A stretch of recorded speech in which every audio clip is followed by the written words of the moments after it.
There is a level of uncertainty in the world today that is unlike, I think, anything I've ever experienced.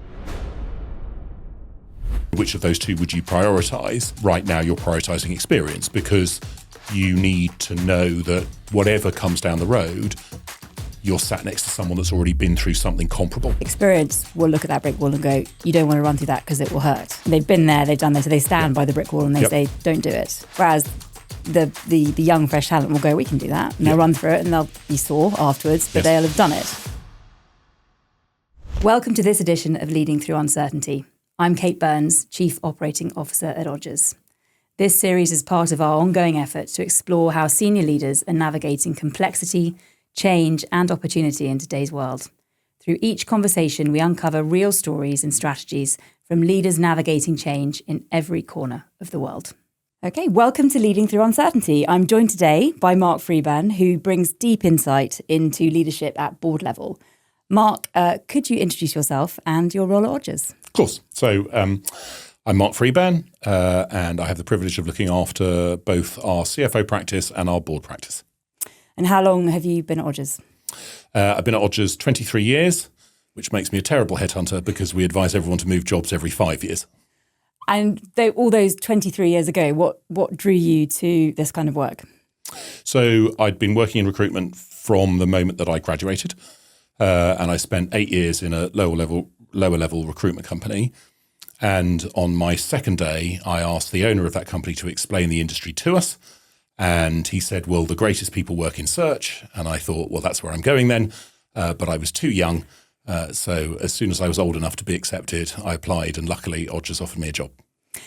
And any standout moments or highlights from your time at Odgers? Yes, I helped appoint the chairman of the NHS, which I'm eternally proud of. And I helped appoint the CFO of Oxford University, which I think is probably the one moment my father was proud of me.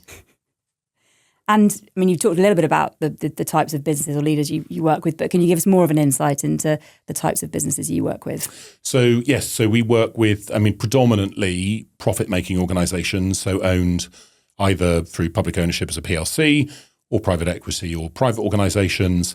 And clearly a number of my colleagues would have a different view on this, but the reason why I love working within a function like finance is because it lets you operate across all sectors. So we'll work with financial services organisations and retailers and manufacturers, as well as utilities and everybody in between. And that gives us wonderful coverage across the breadth of the market and allows us to operate as a centre of excellence for the function. And those people are clearly some of the most influential board leaders in the UK. Mm-hmm. Is there one thing they all have in common or a trait you've noticed amongst all of the candidates you've placed? It's difficult to give you one. I think ultimately one of the core characteristics that they all have is a desire to show you how good they are, not tell you how good they are. So therefore their work ethic is incredible and their drive and their determination to achieve is incredible, but they don't rest on their laurels. So once they've achieved something, their immediate response is to look for the next thing to do and the next way to add value. And that's just an incredibly impressive characteristic. And before we dive into some of the detail around that, I've got some rapid fire questions for you. You know I love these. So you have to say whichever comes to mind first. Yep. Liverpool. Sorry. Oh, that was my last question. I was going to put Tottenham in there, but stability or agility? Agility. Experience or fresh perspective? So as the 28-year-old that joined Odgers, fresh perspective. As the 51-year-old sitting in front of you, experience.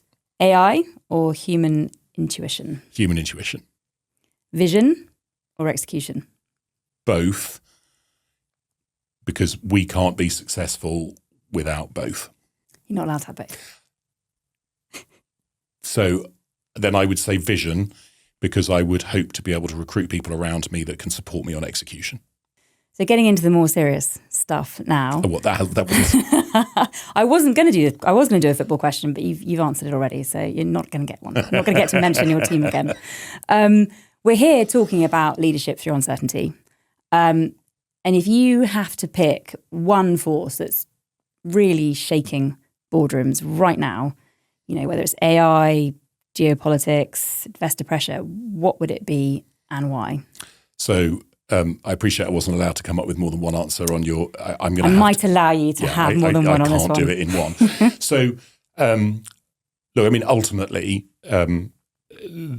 there is a level of uncertainty in the world today that is unlike, I think, anything I've ever experienced. And if I think back, so we host a number of networking events, as you know, but a week ago, yesterday, we hosted a roundtable for 18 FTSE 100 and FTSE 250 chairs.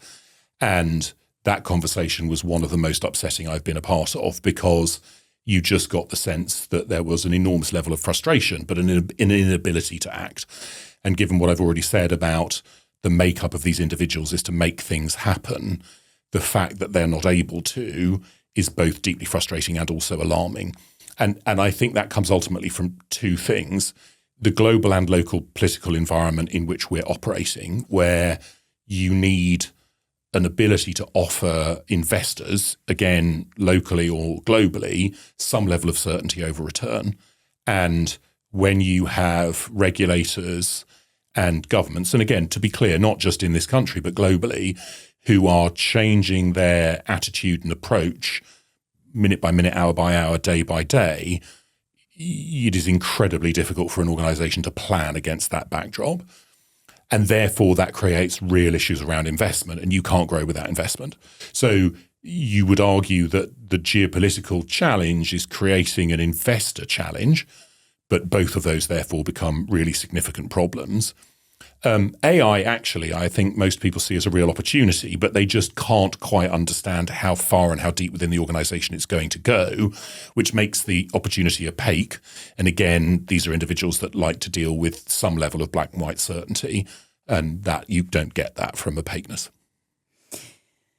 And all of these things are there, and I absolutely agree with you on a similar experience of listening to someone talking about the current world geopolitical situation. But what do these forces, so these changes in the world, what do they make organisations expect from their leaders?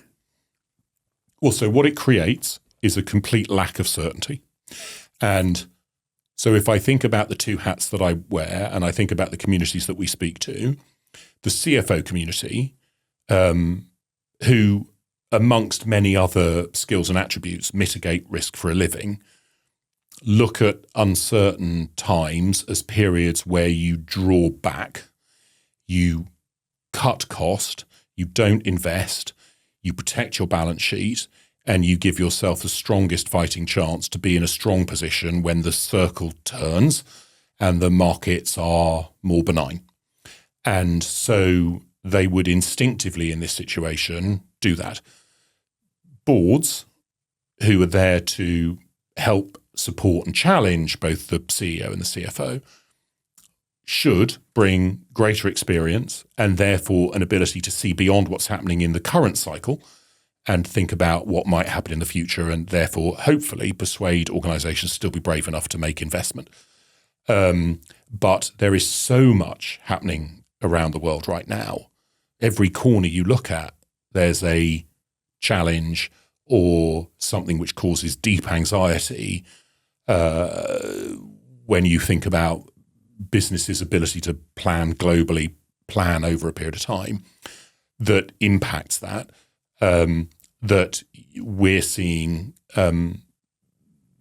even the directors that would be trying to drive growth worry about suggesting investment with no certainty over any length of return. I mean, and that's a sort of a trend that you're a shift you've noticed. Are there any others that you're noticing sort of in the current environment in terms of behaviours? Yes. I mean, if you think about what that leads to within the organisations, it in every other period of time where I've seen this happen, and we're seeing it now, it pushes you to recruit experience rather than talent. So to your original question about which of those two would you prioritise? Right now you're prioritising experience, because you need to know that whatever comes down the road, you're sat next to someone that's already been through something comparable. Otherwise, they might freeze. Because if they've done it once before, you can be confident that they can help you manage your way through whatever happens next time. And you've got to remember that this is on a backdrop of I mean, even as long as I've been working, dot-com bubble and burst, then financial markets crash, then Brexit, then Ukraine, then COVID, then everything else that's going on around the planet. So businesses have become sort of almost used to uncertainty being the new certainty. And so you have this really interesting situation happening right now where inherently every leader of business who's grown up over the last 20 or 30 years has grown up with a sort of worldview that in uncertainty you stop. But we've had uncertainty for 4 years, and shareholders won't allow you to stop for 4 years, and investors won't allow you to generate no return for 4 years, and employees won't allow you to not have career prospects or salary increases for 4 years. So at some point, you have to turn to trying to grow, to generate the returns that allow you to keep all of those stakeholders happy. And so therefore, you have to get comfortable with investing in uncertainty. But that is a hugely counterintuitive thought process. And so therefore, what do you wrap round that? Levels of experience, because it means you're less likely to get something wrong. And if we're judging winners by how least badly they've done, the more experience you've got sat around the table making decisions, the less likely you are to do badly. And from a headhunter's perspective, that's really troubling, because if you think about generational shifts in how organizations have developed, very often it's because someone's come in from outside or someone's come in, at a younger end of the age spectrum, and they've challenged the status quo and the established thought process. And that's what's provided the quantum leap in that organization's development. And my real concern is that at the moment, boards are aiming off against those individuals to go for, well, you've been there, you've done it, you've got 7 T-shirts. How can I go wrong by giving you an 8th? But it's interesting because the types of uncertainty that, as you said, over the last 20, 30 years exist are all so different. And we were talking yesterday about the banking sector and how in a younger generation, there are, let's say it's all 30s, they haven't experienced a financial crash before. So we were talking about .com, we were talking about 2008, and just none of those people have actually seen that happen before. But that in a nutshell explains why when you talk to boards now about what they'll look for when they're hiring, none of them will talk about age. Because they shouldn't and can't, but also because I actually don't think that's ever been quite as prevailing a thought process as the market believed it was. What they will talk about is experience. And so if you can find, this is obviously impossible, but if you could find a 28-year-old who'd been through the financial crash, then you'd have absolutely no concern whatsoever promoting them into any job, because you'd know if it happened again, they'd have the experience of having gone through it, and they'd lean on that experience to manage their way through this better. But because they weren't alive when it happened or they weren't working when it happened, they can't have had that experience. So if you think about the exercise that I go through with a client when I'm talking about the capabilities they're looking for in hiring, one of them will be an ability to give a valued opinion based on experience. Well, that inherently therefore focuses you on people who've built the experience, and that therefore inherently focuses you on people who are more experienced, not necessarily more talented. We'll come back onto that in a minute, but just before we sort of almost leave this particular section of our discussion, when you hear about leading through uncertainty, and you look for leaders, but you're also a leader yourself, what comes to your mind sort of personally about leading through uncertainty? Personally speaking, I think unless we project a level of calmness, we cannot expect people working with us to be able to work as best they can do. So if I'm running around like the entire market's terrifying, how can I possibly expect them to concentrate on what I'm needing them to do and deliver against that brief? So I have to project calmness, even though I may not always be calm, because that allows my team to work as calmly as possible. And I think that is the best environment for people to operate under. But I also have to be experienced because I've got to be able to answer their questions. And the other thing is I've got to allow people to make mistakes, because you cannot develop unless you try things. And if you try something, you have to accept you might make a mistake as a result of it. I could tell you the 5 best things I've ever learned in recruitment, and I'd start by telling you the mistake I made first that meant I then had to learn why I'd got that wrong and why I'll never make that mistake again. And that's because I worked in an environment where I was allowed to try things. And that gave me a level of freedom and confidence that let me experiment.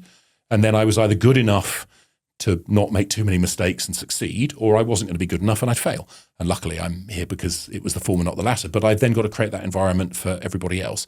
I think that's what experienced leaders should be trying to do. And also it's what creates experience. Exactly that.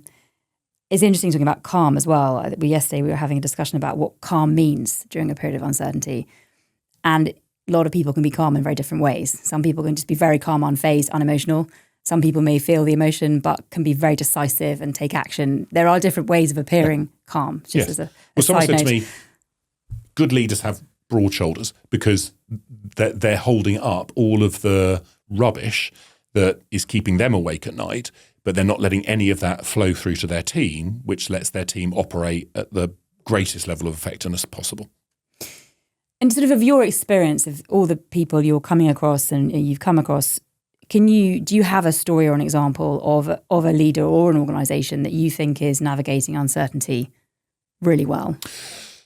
Yeah, so I was lucky enough to work with David Schwimmer, who's the chief executive of the London Stock Exchange Group, and not a relation to Ross from Friends. So he was running the London Stock Exchange Group at a point in time when they just bought an absolutely enormous private equity-backed business, Refinitiv, which was designed to take them from an exchanges business into an exchanges and data business. And that was a Herculean task at the same time as managing through COVID, at the same time as bringing in a new CFO to run alongside him, at the same time as America was trying to persuade lots of UK-listed businesses that they wanted to move to list in the US, which clearly would have been a huge problem for the exchange. And if you look at where that organisation is now against the backdrop of everything that he needed to manage in order to make that happen, and to be clear, this was not him single-handedly, this was him leading a team. But if you look at the change that organisation has been through over the last 5 years and how it's positioned today, I just think that's one of the most remarkable success stories in UK corporate history. And what would you say made it a success? So ambition, because you had to believe that you could do something that I think a lot of people thought would be almost impossible. Investment capability, because when you're spending tens of billions of pounds on a business, you've got to be able to have the financial firepower that lets you do that. Talent around you, because clearly you cannot integrate two businesses of the scale of Refinitiv and the London Stock Exchange Group single-handedly. So you have to be able to recruit talent, you have to be able to develop talent, but then you have to be able to give talent its head and trust that it will go and deliver for you. And you've got to have a level of integrity, because you've got to be able to tell people what's going to happen and then deliver against that. And he has all of those. We've talked a lot about calm. We've talked a lot about decisive, emotionless. The risk of sounding a little bit like sort of an automaton. What else? What heart or what sort of soul has to come into this as well as a leader? Yeah, people would joke that I've spent so long working with finance directors that I've taken on some of their traits. So that's a fair comment. So you have to have charisma. People will follow intellect because they'll be impressed by it. People will follow intellect and charisma because they're impressed by someone they really enjoy being around. And the latter beats the former. And one of the things that comes up as well is, and you've mentioned it already, is a great leader knows to surround themselves with a really good team. Yes. Because no one can be an island, no one can work on their own. Everyone has to rely upwards on mentors and sponsors, and everyone has to rely downwards on a team who can support them. Are you seeing any changes in how leadership teams are structured or how decisions are being made, I mean, in times of crisis, but also just generally? There are very definitely now two different types of chair. So there's a chair that we would sort of call the conductor, who build, a brilliant orchestra around them with the most talented individuals in each seat who are capable of delivering with absolutely no direction whatsoever. And the chairman essentially is just bringing them together, creating a sort of a sense of destination, and then supporting, but really watching those inspired leaders, executively and non-executively, get the organisation to the destination point, but those individuals would feel like they've never been managed. Now, I know that's not true. I know they've been managed incredibly intelligently for the attributes that they have, but that's the sort of conductor side. Then there's much more of the practitioner who will take a board on a journey, but they'll be sort of either at the same pace as the CEO or one step ahead. And clearly certain CEOs enjoy working for one of that version and others the other. So you've seen that really develop, and sort of relating that to sort of periods of uncertainty. I think it's very brave to be the former. I think it's very easy to be the latter. But I think in some ways boards prefer the former. Then if you look at the CFO side, I mean, there's a very clear requirement that at a point in time when it's difficult to get investment, the relationships that you have with credit committees, the experience you've got of raising finance becomes really important. So if I think back, this is going back a long way, but I'm old now, so I can do.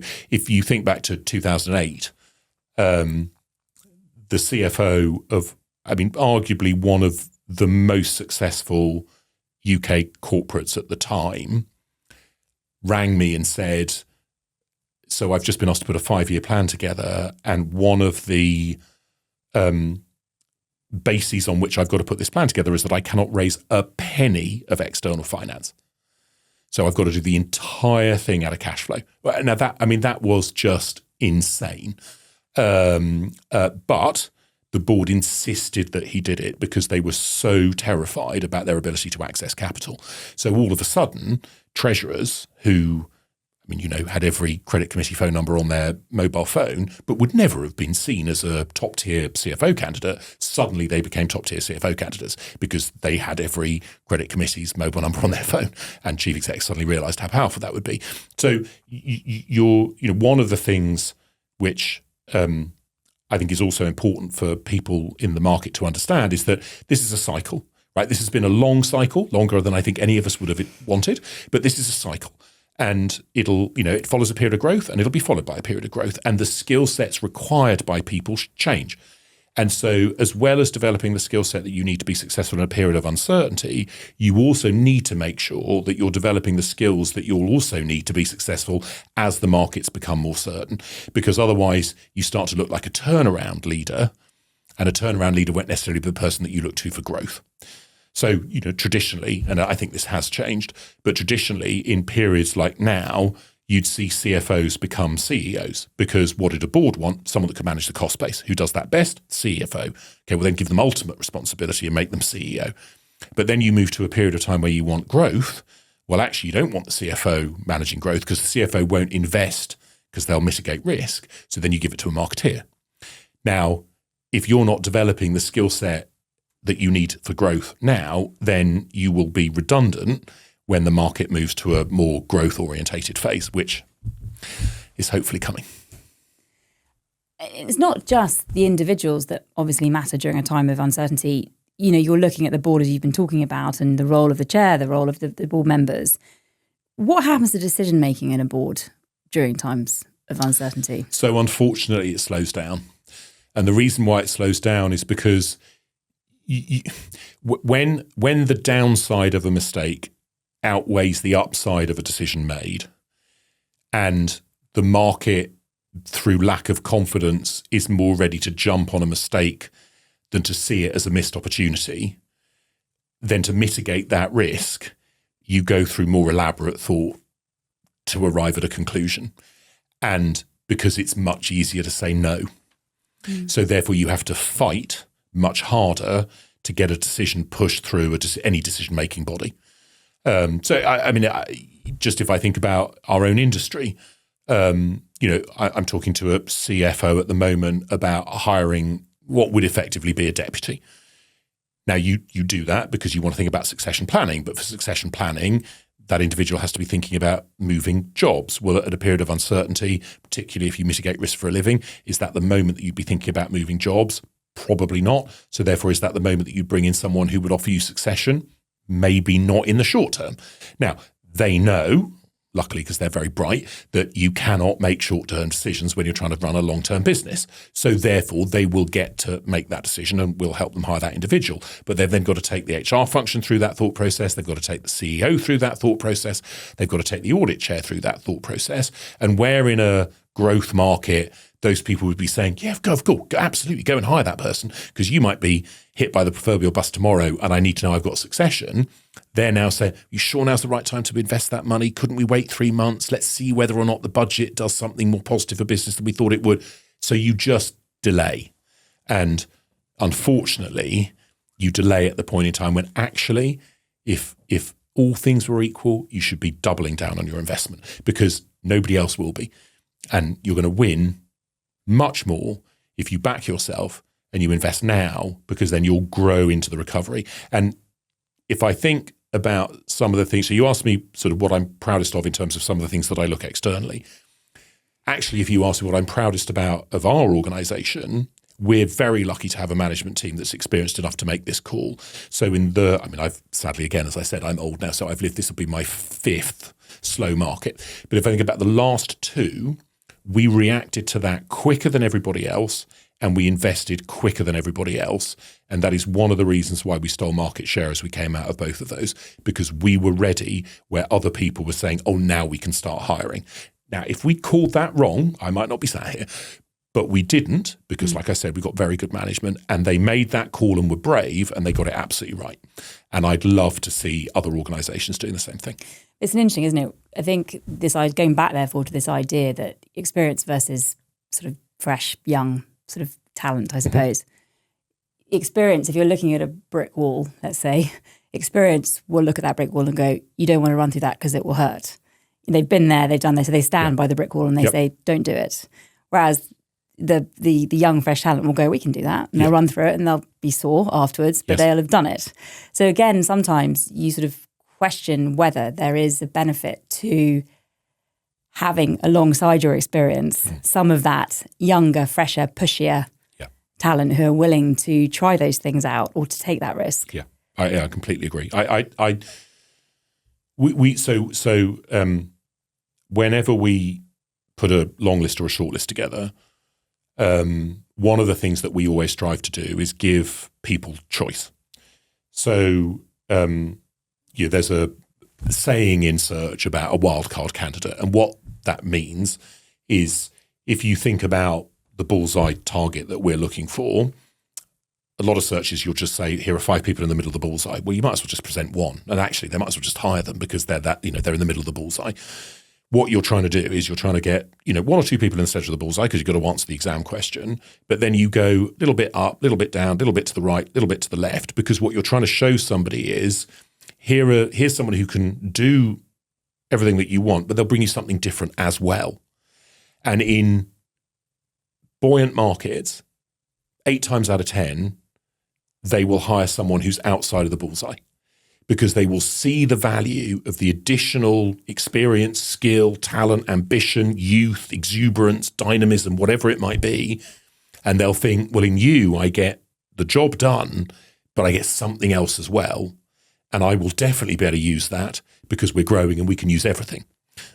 When the market is as it is now, you retrench back to, well, I just want someone who can do what I say I want.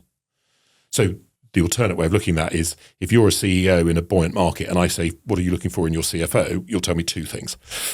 Now you tell me 15. In a buoyant market, I'd be lucky to get one of the 2 things you're looking for. Now I'll get you all 15 because when there are less roles being recruited, because there's less confidence in the market, there's less confidence in the candidate population because they're getting less phone calls, so they respond more positively when they get the phone call. So you can ask them to meet more criteria because they'll accept a job that's closer to the one that they're doing. So the entire thing creates this circle that feeds off itself. And at every data point, because that's happening, that'll happen. Because that's happening, that'll happen. And then you end up in the start point and then you just keep going around the circle. And at some point, someone has to be brave enough to break it. And I'm really interested to know what your role is in that. So talk me through, I'm a worried client. I've got this ridiculous market we're dealing with right now. I'm looking at my team and I'm thinking something's going to have to change, or I'm going to have to do something differently, or I need succession, or whatever it is. I need what do you do for me? When I come and talk to you about that, I present you with presumably a problem and you have to muddle through it. And what role do you then play in that? So it depends what you think our role should be. So there are some who do this job who think that they're just there to deliver what someone's asked you for. And that's fine, right? I mean, that's their prerogative. I just, as you know, I could never be that person, I'm afraid. And so I think that I am invited into that conversation because I bring a level of experience and expertise in helping answer that question. So what we will do is we'll walk through that problem with somebody, and then we'll walk through what type of background experience capability will help solve that problem as effectively as possible. And so at the moment, I'm being told, go and find me these 15 criteria.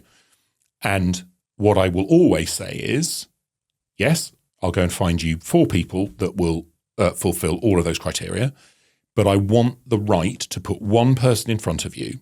So I want an hour of your time to put one person in front of you that I think is potentially stronger than the 4 people that meet all of your criteria, because they'll bring something else that I don't think you realize you need. And so if you want the answer to the question to be the answer you're already thinking of, you'll have 4 options, and then you can fit culturally and personality-wise what works best with you. So you can't be annoyed about the process I'm going to run, but I think that you will see such value in the individual that brings you something different that you'll either hire that person or you'll turn around and say, okay, you're absolutely right. I now want a different shortlist of people who are to the left, to the right, to the up, to the down on the bullseye, rather than just bang smack in the center. And so 8 times in 10 in a buoyant market, they hire the person outside of the bullseye. 3 or 4 times out of 10 in this market, they'll do that. But it's not never. And what that says is there are people around in the market who are brave enough to make brave hiring decisions, even when the market would suggest that you shouldn't. And that gives me enormous optimism for the future, because if our organizations can keep bringing in that developmental talent, then you do get the people who will come to a brick wall, and where everyone else will say, oh, I'm not running through that. I've done that 3 times. It hurts a lot. Say, I want to find out what it feels like, and go. And those will be the people that help us through this phase into growth, at which point we go to the more wonderful circle that we work in, where you're going saying, let me show you a variety of options. Yes, thank you very much. Oh, I'll hire the best one of those. And then you create the better circle.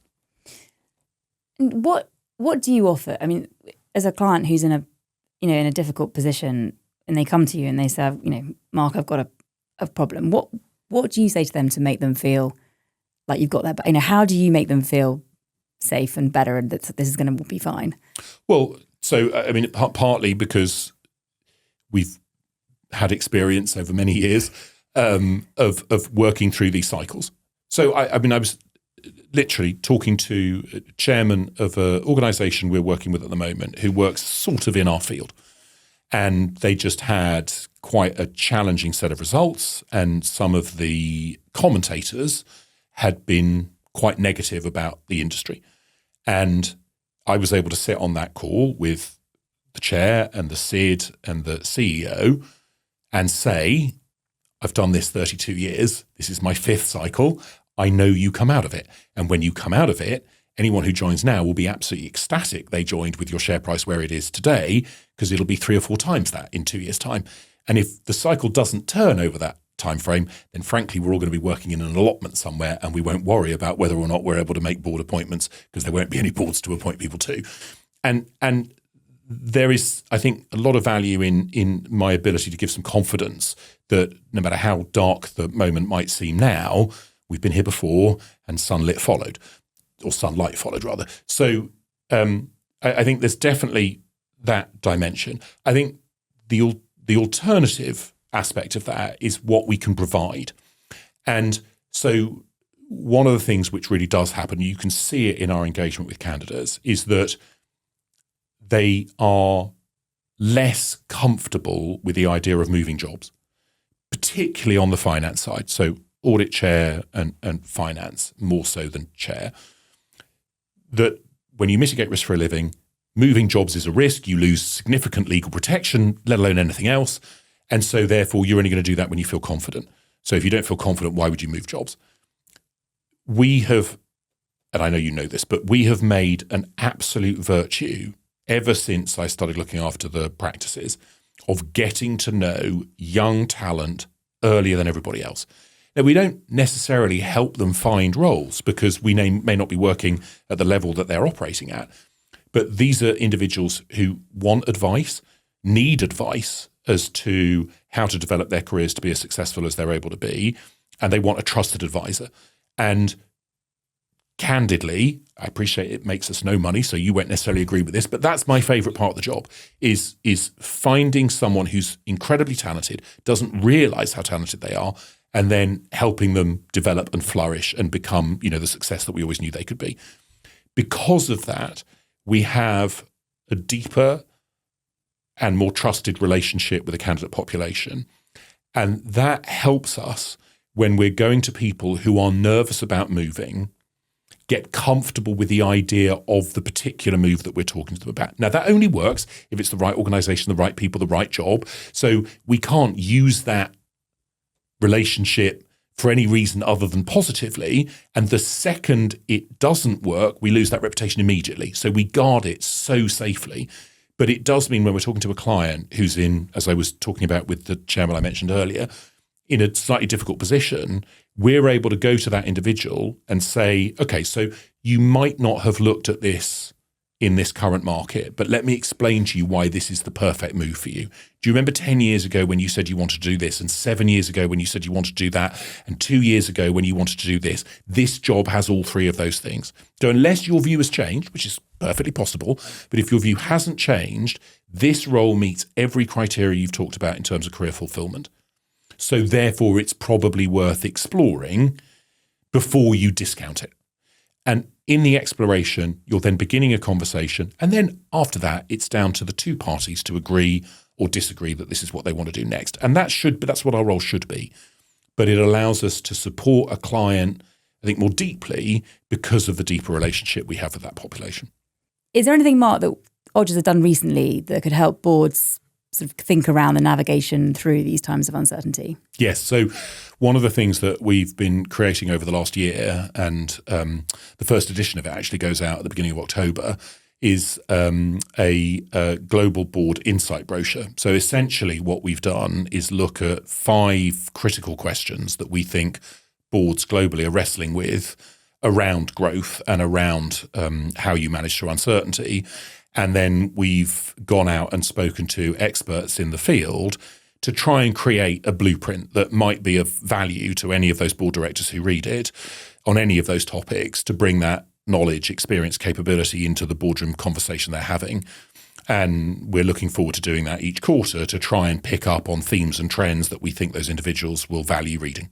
Looking ahead, the more optimistic view ahead, where, 12 to 18 months ahead, do you think, we perhaps touched a little bit on this, but we can go into a bit more detail. What do you think will define successful leadership in the sectors you're looking at going forward? So I think chairs who've supported CEOs who are taking sensible but brave decisions to invest and grow businesses, and CFOs who have mitigated as much risk out of those decisions as possible but not stopped them, are likely to be running more successful businesses than those that don't, assuming that the global situation we are currently living in is no worse than it is today. Ideally, it's improved. What do you think if in 18 months' time a board might look back on and regret not doing? So not being braver, and not being braver around investment, not being braver around talent. I think it's very easy not to make a decision right now. So if you're sat around a table with 10 people and you're unsure about the capability of 2 of them, it's very easy to think, I'm better off not rocking the boat, than to think, look how great it would be if I had 2 much stronger people sat next to me, because you think, well, it'll take them, 3 months to find them, 6 months to onboard, a year before they really understand the organization. Therefore, I'm not going to get any value out of them for 2 years. Can these people be so bad I'll get no value out of them for 2 years? Well, unfortunately, the reason why we exist is because the answer to that is no. It would be much better to go and hire talented people and get value from them immediately. So I think bravery around hiring and investment. I think the ability to look long term, not just short term. So don't, and unfortunately, this is not an anti-listed diatribe, but it is an anti the way that pension funds are forcing investors to think about returns diatribe. You're now in a situation where, 3 months is a long time. Well, we both know 3 months is not a long time when you're making investment that you want to return on in your business. So to think long term, to invest for the long term, to make brave decisions, to back your talent, and again, to accept that along the way there are going to be mistakes, and the quality of the talent you've hired around you is what lets you react to those mistakes, learn from them, reduce or remove them, and not make them again. And final question. Liverpool. If there's one thing, no, Tottenham. There's one thing you hope leaders take away from this conversation we've just had, what would it be? So what I'd love people to take away from this is that we're all in this together, and we're all managing for the best of our own personal organisations, but also through that for the good of the economy and the good of the workforce and the good of the country. And the better we do, the better everybody does. And so celebrate success. Don't crow about others' failure. Learn from others' success and replicate it. Use that to be braver. Tolerate mistakes. Give people the freedom to act, and trust that you've hired the talent that will be right 90% of the time. And if we can all do that, then even if by winning you're just doing less badly than everybody else, we will do less badly than everybody else. And that will drive investment into our country. It will therefore drive growth through that investment. And you can turn a negative circle into a positive one. I think I say quite easily, I appreciate everything I've just described is not easy, but more easily than passively allowing the market to do what it wants to you. And I very much hope anyone that listens to this, watches this, hears anything that we've said, takes some of that away from it. Mark, thank you very much. Pleasure. Thank you very much indeed.